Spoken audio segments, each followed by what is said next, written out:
Let's evaluate the integral of 1 over x plus a times x plus b.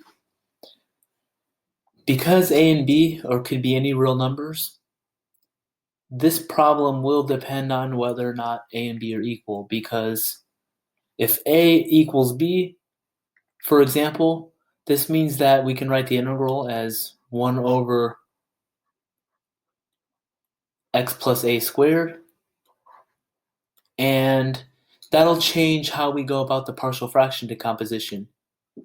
This will be something that the book would call case 2. But really for us in this case, this basically is already in the form of a partial fraction decomposition. We just could actually go ahead and integrate this with the u sub, use the power rule. So this is why the case, it matters whether or not a equals b. And we'll see in case 2 when a does